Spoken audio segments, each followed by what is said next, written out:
News coming down on Saturday around the Islanders as team president of hockey operations and general manager Lou Lamoriello announced that Lambert has been relieved of his coaching responsibilities and Patrick Roy has been named head coach of the Isles. Joining me to break it all down is New York Post Islanders beat writer Ethan Sears.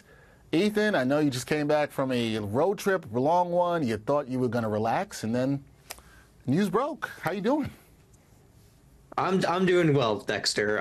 Them's the breaks. So here we are, and not necessarily the most stunning news that's ever happened, but that's the way it goes. That is the way it goes. And thanks so much for having me as well. Yeah. No, of course. Always glad to have you to be able to talk some Islanders hockey. And Ethan, you talked about it not being the most stunning news because the Isles were coming off a Friday night overtime loss to the Blackhawks, which felt like it might have been rock bottom for the struggling team. Not sure if it was, but it might have been. Did Friday's loss seal Lambert's fate as head coach of the Isles?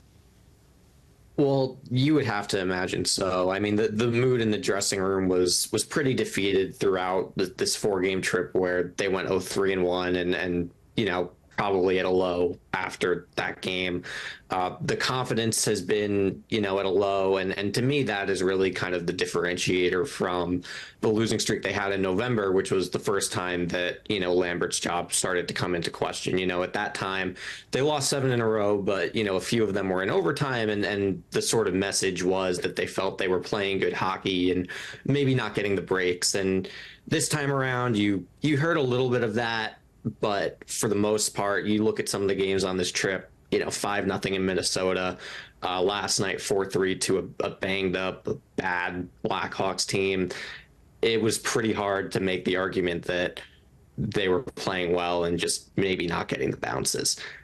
So losing that game and the way they lost it, coming out with really no urgency in the first period of what was a sort of must-win game for the emotional state of the group, it's a pretty big indictment of everyone, not just the coaching staff, of the players as well. But I mean, that's the sort of thing that that gets a coach fired. Yeah, that's the thing that happens. I know after the game, a lot of the players stepped up. They took responsibility for the energy or lack thereof in the loss, but we see what happens today following that loss. Now, what's interesting here, Ethan, is the Isles, they didn't go with the interim head coach, and instead they hired Patrick Roy. Got to ask, was this the right move for the Islanders, and can Roy bring, what do you think that he can bring to the struggling squad? Yeah, well, it's a pretty big surprise, first of all, but, in my mind, it's one that should probably make Islanders fans pretty happy. I don't know that there were a lot of really great internal options for a potential interim coach. And, Patrick Roy, he hasn't coached in the NHL since 2016, but he had a very strong reputation when he was the coach of the Avalanche. He won the Jack Adams Award in 2014 as the coach of the year. He's a Hall of Fame goaltender, someone who's highly respected in NHL circles. And you would have to think that the team would be motivated to play for somebody like him. And just having a new voice in general should probably help because, over the last week or so, I think it probably became clear that, Lane Lambert's message maybe wasn't quite getting through. Yeah, and you got to wonder about how that new voice could help, which brings me to my last question here for you, because the Islanders, as you know, they've lost 4 games in a row, and since December 31st, they have a 2-6-2 record. Do you believe that this coaching change can help turn the season around? Well, it sort of has to, Dexter, because the trade options right now for the Islanders, when you look at their cap situation and you kind of look around the league, not to say it's impossible for them to go and make a trade, but it's hard for them to do. It's a hard situation for them to navigate. So this is really kind of the move that they could make.